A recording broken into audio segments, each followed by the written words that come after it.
qaybta hal bilowga noloshii Elon Musk. Elon Musk wuxuu dhashay June 1971 Pretoria, South Africa. hooyadiis Maya Haldeman Musk waxay ahayd model Canadian ah, aabihiisna Errol Musk wuxuu ahaa injineer. wuxuu ahaa wiil aad u xiiseeya kombuyuutarada iyo sayniska, isagoo muujiyey xiisa xagga teknoolojiyadda.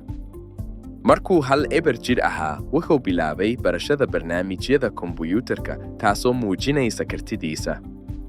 hal laba jir ahaan ayuu barnaamij kombuyuutarku iibiyey majallad qiyaastii $5. guushan hore waxay muujisay awooddiisa dabiiciga ah ee hal-abuurka.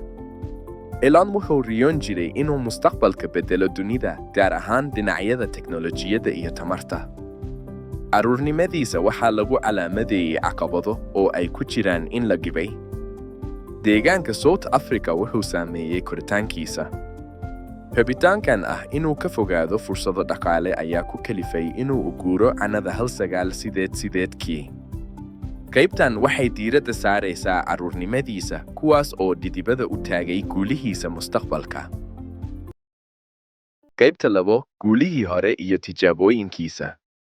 qaybtani waxay si qoto dheer u eegaysaa safarkiisii hore, iyadoo iftiiminaysa marxaladihii muhiim ahaa iyo casharadii uu bartay. kadib markii uu ka tegay South Africa, Elon wuxuu u haajiray Canada, kadibna Maraykanka si uu wax u barto. tallaabadani waxay ahayd mid geesinimo leh, taas oo muujinaysa go'aankiisa. wuxuu aasaasay shirkado kala duwan sida Zip2 iyo Heerka. shirkadahan waxay ahaayeen kuwa gacan sameeyey, iyaga oo wax ka beddelay warshadaha internetka iyo maaliyadda. inkastoo qaar ka mid ah shirkadiisu ay la kulmeen dhibaatooyin iyo guuldarrooyin, Elon ma quusan. wuxuu u arkayay caqabadahaas inay yihiin fursado uu ku barto oo uu ku koro. qaybtan waxay muujinaysaa sida uu isticmaalo guuldarrada si uu u sii socdo guulaha waaweyn. waxay ina tusinaysaa in guuldarradu aysan ahayn dhammaadka, balse ay tahay bilowga cusub oo wanaagsan. qaybta 3 SpaceX, Tesla iyo mustaqbalka. Elon Musk wuxuu rumaystay in dadka ay ku noolaan karaan meerayaasha kale. aragtidan ayaa ka dhalatay rumaysnaantiisa ah in noqoshada noole meerayaal badan ku nool ay muhiim u tahay badbaadada aadanaha. wuxuu aasaasay SpaceX si uu u dhiso raketo dib loo isticmaali karo, isagoo hiigsanaya in aadanaha laga dhigo noole meerayaal badan ku nool.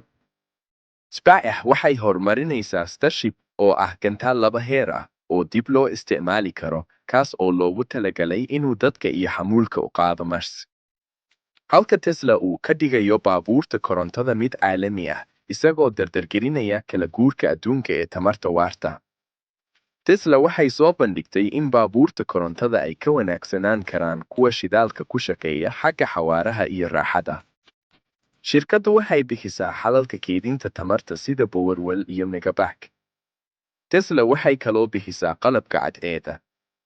qaybtan waxay muujinaysaa aragtidiisa weyn ee mustaqbalka, tamarta nadiifta ah, iyo sidii uu dunida uga dhigi lahaa meel ka wanaagsan.